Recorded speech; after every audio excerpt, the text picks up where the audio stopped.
Magandang araw mga kaibigan. Pag-usapan natin ngayon yung statement ng AFP Chief of Staff General Browner noong November 3 na inaamin niya na mayroong destabilization plot o may planong kudita para patalsikin si Pangulong Marcos. Then, after a few hours, binawi. Hindi daw totoo dahil misquoted or misinterpreted lang ng media.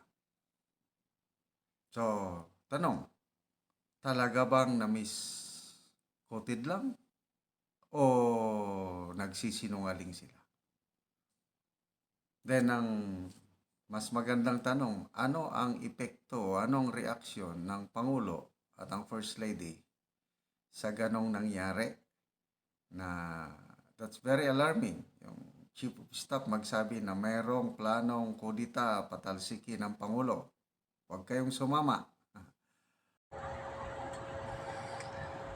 Okay, punto por punto. Ang talking points natin ngayon is kudita. Mayroon daw kudita ngayon. Okay? Pero yung kudita na yan na sinasabi ng aking former deputy commander sa 2nd Brigade sa Mindoro. Last year pa yung tumunog na yan. Last year pa yan. Tumunog na yan. Pero maaaring baka lalong lumalala ngayon.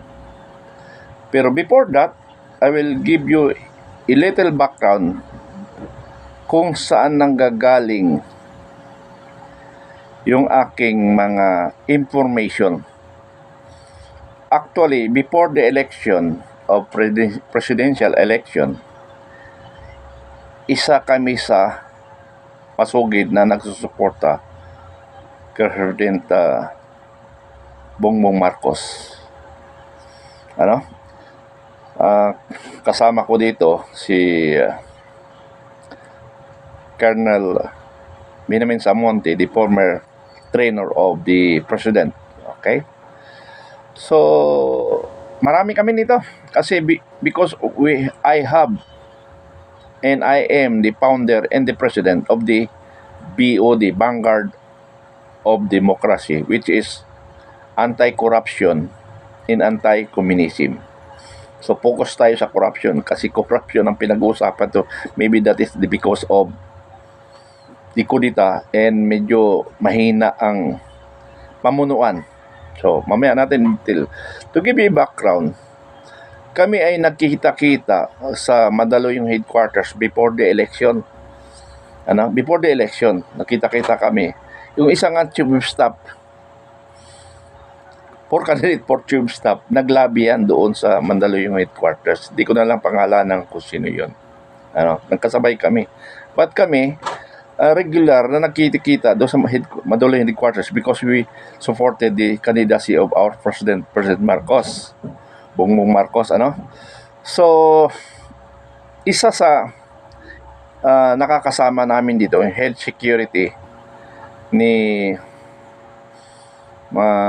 President Bongbong Marcos. At saka yung isang brother-in-law niya. So, hindi ko na lang muna sila pangalanan. Kami nag-uusap kung ano mga situation on the ground.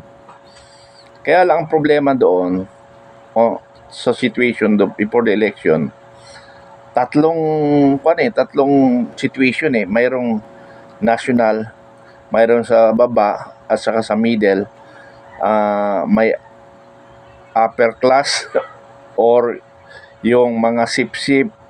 So kami before the election ay na-recognize ang grupo namin. Kaya nga sabi nga dumami kami, more or less 6 million members. Dahil akala nila magbibigay ng pera kasi I have a leadership from national down to sitio, down to barangay. Kung ano yung structure ng ating gobyerno, gano'n rin ang structure ng aking organization. So, dahil nga umasa hanggang sa nabusit, medyo humina na kami. Okay, talking back, yung napapag-usapan namin before the election, maganda yung napag-usapan namin kung anong mga plano. Now, nung nanalo na ang ating Pangulo, hindi na kami doon sa Mandaluyong headquarters. Nandun na kami sa BGC. Kuwan na, medyo standard na. Kasi, kuwan na eh. Nanalo na eh. So, nung nanalo kami, biglang may lumitaw dalawang officers. May dalawang officers. Hindi ko lang alam kung sino ang may bit-bit doon. So, doon sa mga information na yun, doon na rin pumasok yung pinag-uusapang maraming nadi-discourage na mga young officer, and because of the law, yung sa bagong batas, pero na revive. So, parang hindi na yun ang issue. Ang issue ngayon is yung nasimulan na mga pagtatampo siguro. So, last year pa yung issue na yan, yung kudita. Last year pa yan. Okay. Kasi ang source ko doon, mismo yung okay na yan, mismo yung Ngayon, sa akin naman bilang isang pangulo ng samahan, ang titingnan ko dito yung para sa bayan. Kung kinakailangan suportahan ng Pangulo, susuportahan natin. Pero kung hindi natin kailangan suportahan, hindi natin susuportahan. Ang ibig ko sabihin, ang grupo namin na BOD is not a political organization. It's a neutral organization kung ano ang nakikitang mali, especially on corruption. Kaya yung sinasabi ng aking former Deputy Commander, General Macanas, ay may katotohanan yata yun. May katotohanan yun. Ang tanong, marami tayong lesson learned. Marami na tayong lesson learned. So, therefore, mag-iisip yung mga officer. Kung mga career officer ka rin, mag-iisip ka rin kung sasama ka ba or hindi. Kasi nga, ang issue doon nung last year, ang issue doon, medyo parang sabi nga nila mahina ang leadership. Parang mahina ang leadership. Sa ngayon, parang nakarecover na, pero parang lalong bumaba yata. Okay? So, yun. Yung source na yun na kudita, narinig ko yun mismo sa bibig. Pero yun, planning. Hindi ko lang alam kung lumala ngayon. Okay. So, sabi nga ng General Macanas, we are retired, kami na may iingay. Ang General Macanas, pag-iingay niya is parang hawig sa politika.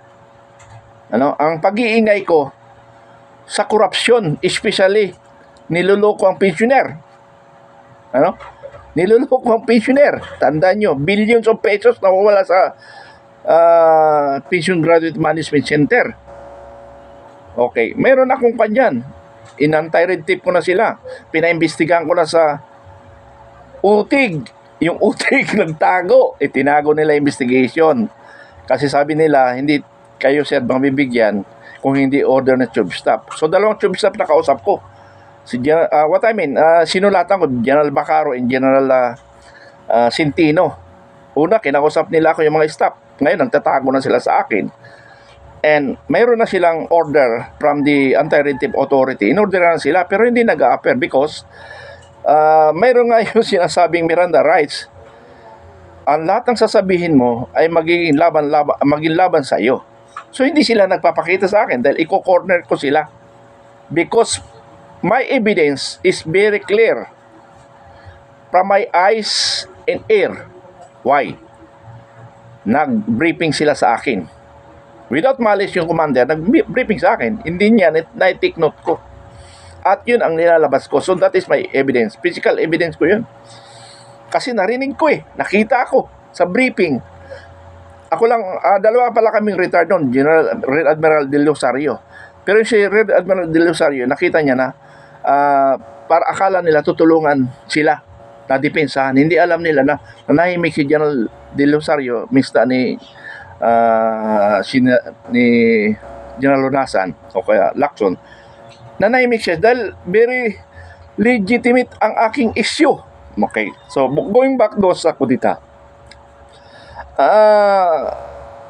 actually ang isa yan sa dahilan corruption Yung kausap ko sa Mandaluyong headquarters at kausap ko sa BGC, siya yung involved.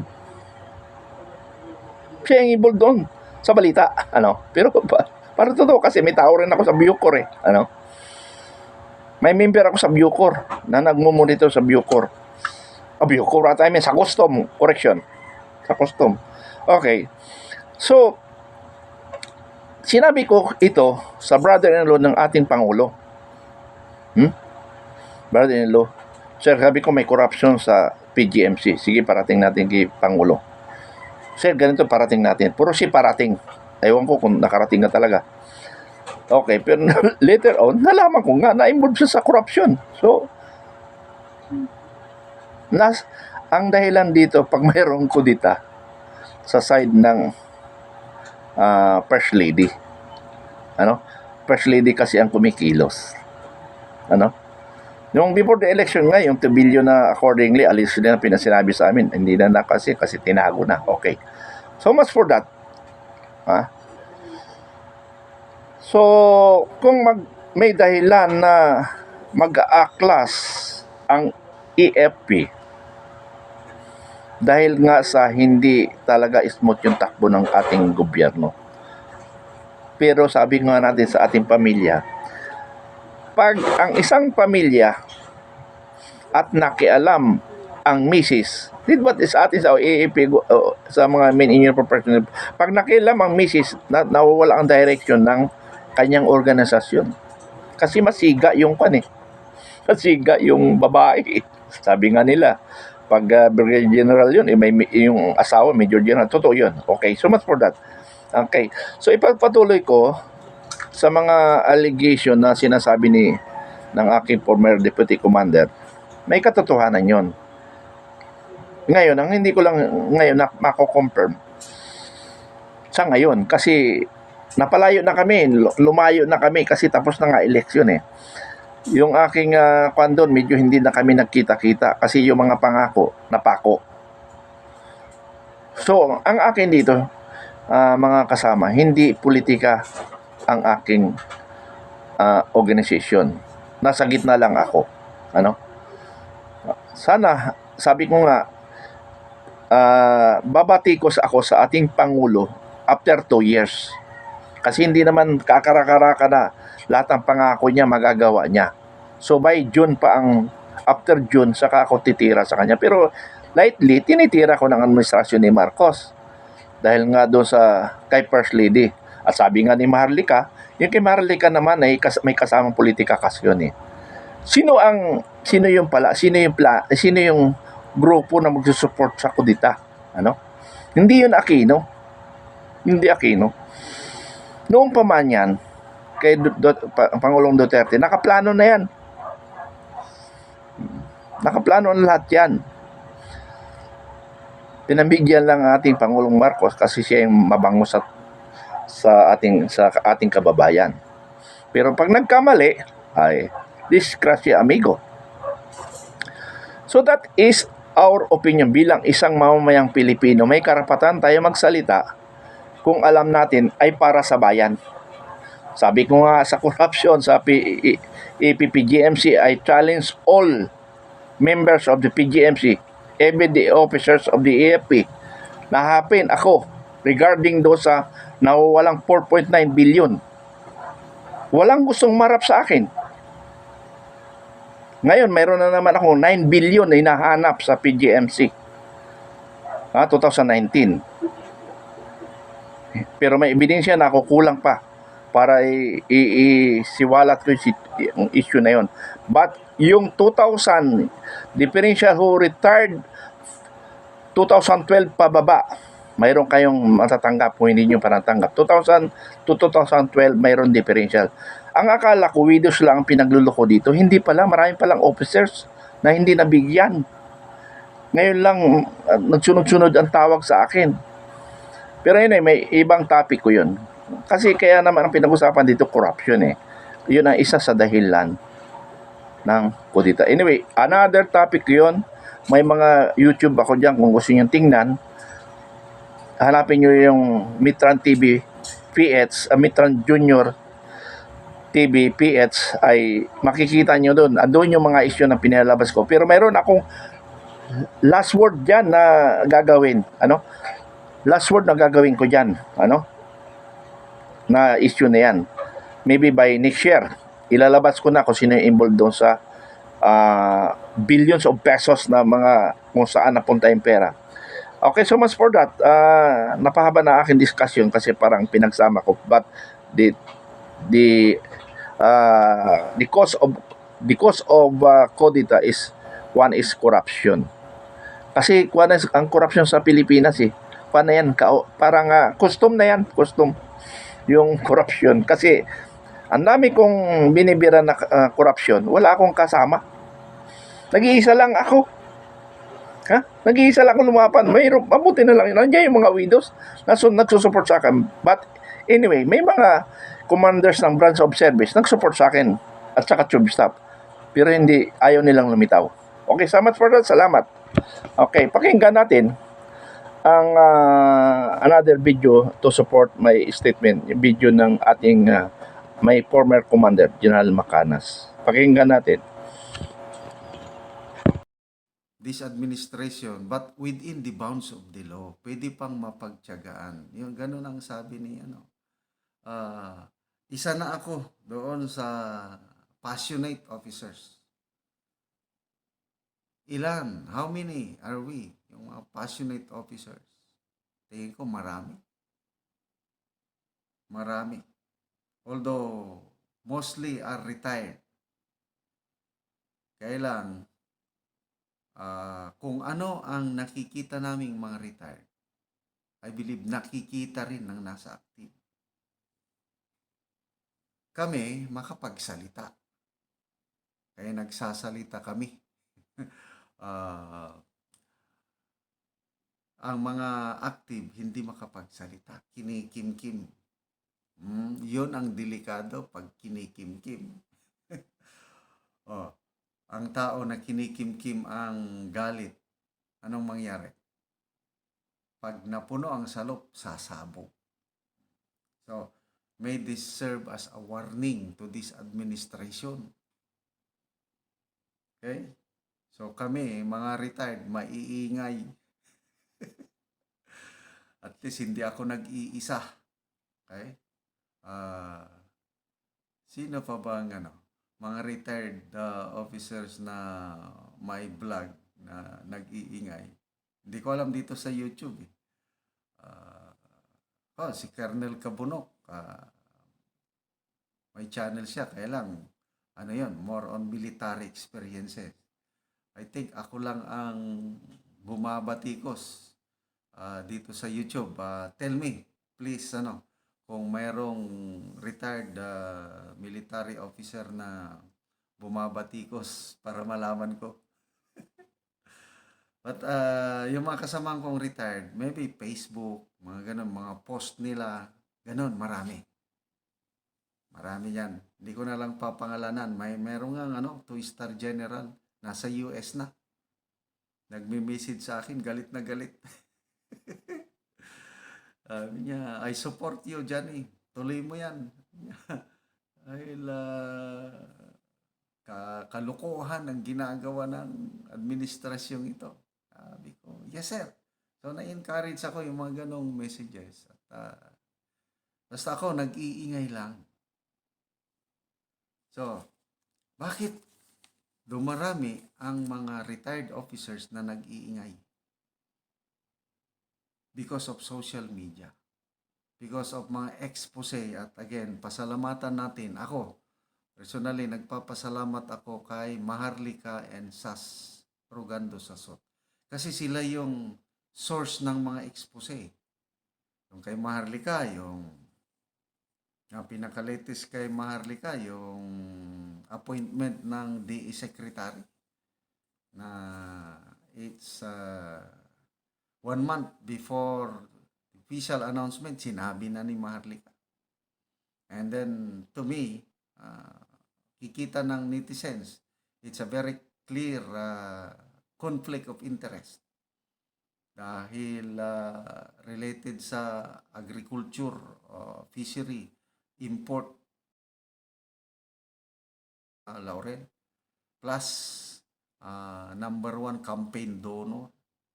Ang pangit. Ayan, yung mga ganong ano pa. Yung may expose ni Marlica, yung Okada issue, smuggling, issue sa smuggling, Michael Ma, ano pa, yung $2 million na donation ni Speaker Martin Romualdez sa Harvard. Ang dami.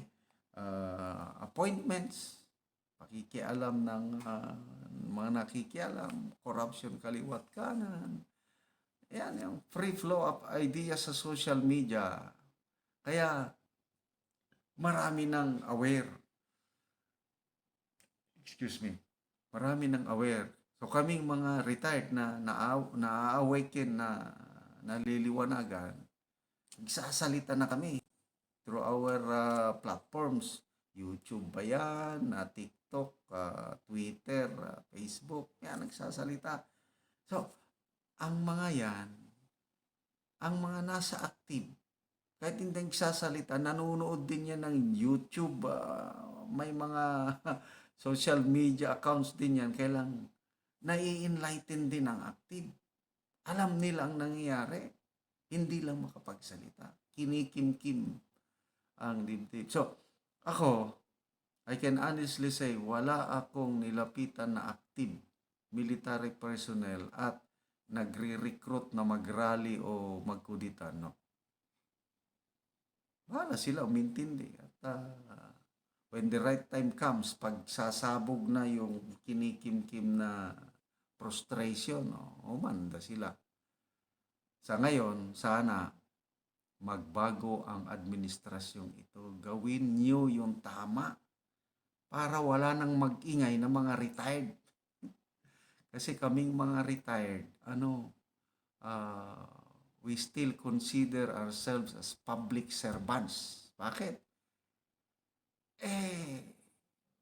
Tumatanggap kami ng pensyon galing sa taong bayan. So ako, personally, kahit medyo may risk involved, delikado. Kasi kung hindi ako maingat, pwede nila akong kasuhan ng libel, ma-Jason sa, o pwede ring ipagurgur. Bahala sila.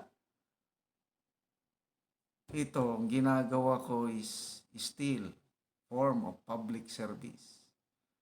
I believe nakakatulong ako sa bayan sa pag-iingay. Maalala ko yung sabi ni General Browner na let's pity our country. Maawa tayo sa ating bansa. Let's move forward. Yes, naawa ako sa ating bansa. Kaya nag-iingay ako. Kasi kung walang mag-ingay, kawawa ang bansa sa ginagawa ng administrasyong ito. Yun ang nakikita ko. Kaya tuloy natin ang pag-iingay, mga kaibigan, habang nandyan kayo na nanonood sa akin, nagko-comment, gano'n. Then share lang. The more na naliliwanagan sa isyo, a well-informed citizenry, yung taong maalamon o kakaalam anong nangyari, yun ang power of democracy.